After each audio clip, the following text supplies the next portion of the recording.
पतंजलि के खिलाफ डाबर ने खटखटाया कोर्ट का दरवाजा, बाबा रामदेव की कंपनी को नोटिस जारी, क्या है मामला? डाबर ने पतंजलि के खिलाफ दिल्ली हाई कोर्ट का दरवाजा खटखटाया है। कंपनी का कहना है कि पतंजलि अपने विज्ञापन में उसके च्यवनप्राश को बदनाम कर रही है। जस्टिस मिनी पुष्करणा की कोर्ट में मंगलवार को इस मामले की सुनवाई हुई। अदालत ने पतंजलि को नोटिस जारी किया है। मामले की अगली सुनवाई जनवरी के आखिरी हफ्ते में होगी। तब अंतरिम राहत पर विचार किया जाएगा। डाबर का कहना है कि पतंजलि के विज्ञापन में बाबा रामदेव झूठा दावा कर रहे हैं कि सिर्फ पतंजलि का ही च्यवनप्राश असली है, बाकी सभी ब्रांड्स को आयुर्वेद का ज्ञान नहीं है। डाबर ने पतंजलि आयुर्वेद के खिलाफ मंगलवार को दिल्ली हाई कोर्ट में मुकदमा दायर किया। पतंजलि के उस विज्ञापन पर रोक लगाने की मांग की जिसमें उसके च्यवनप्राश उत्पादों को कमतर दिखाया जा रहा है। जस्टिस मिनी पुष्करणा की अध्यक्षता वाली अदालत ने मामले में नोटिस जारी किया है। अंतरिम राहत पर विचार करने के लिए जनवरी के अंतिम सप्ताह में सुनवाई की तारीख तय की है। डाबर ने याचिका में क्या कहा है?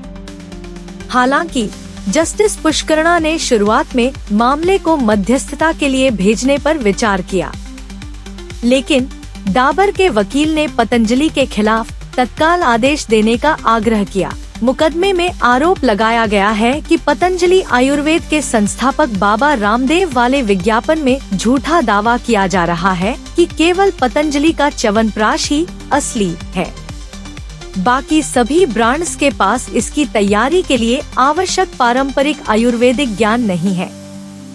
विज्ञापन में रामदेव कहते दिख रहे हैं, जिनको आयुर्वेद और वेदों का ज्ञान नहीं, चरक, सुश्रुत, धन्वंतरी और च्यवनऋषि के परंपरा में ओरिजिनल च्यवनप्राश कैसे बना पाएंगे? डाबर का तर्क है कि यह बयान दूसरे ब्रांड्स को गलत तरीके से पेश करता है।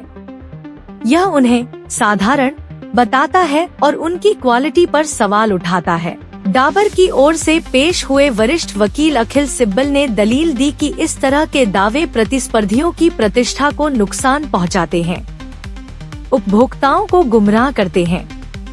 उन्होंने ड्रग्स एंड कॉस्मेटिक्स एक्ट का हवाला देते हुए जोर दिया कि सभी च्यवनप्राश उत्पादों को प्राचीन आयुर्वेदिक ग्रंथों में बताई गई विधियों का पालन करना चाहिए। च्यवनप्राश सेगमेंट में मार्केट लीडर है। डाबर च्यवनप्राश सेगमेंट में 61.6% मार्केट शेयर रखने वाली डाबर ने कहा कि यह विज्ञापन न केवल प्रतिस्पर्धियों को बदनाम करता है, अलबत्ता दूसरे ब्रांड्स की सुरक्षा के बारे में भी अनावश्यक चिंताएं पैदा करता है। सिब्बल ने आगे आरोप लगाया कि पतंजलि का भ्रामक विज्ञापन चलाने का इतिहास रहा है। उन्होंने इस साल की शुरुआत में कंपनी के खिलाफ दर्ज सुप्रीम कोर्ट की अवमानना याचिका का भी जिक्र किया। उन्होंने इस बात पर प्रकाश डाला कि विचाराधीन विज्ञापन पिछले 3 दिनों में कलर्स, स्टार, जी, सोनी और आज तक जैसे प्रमुख टीवी नेटवर्क पर लगभग 900 बार प्रसारित किया गया है। साथ ही इसे दैनिक जागरण के दिल्ली संस्करण में भी प्रकाशित किया गया है।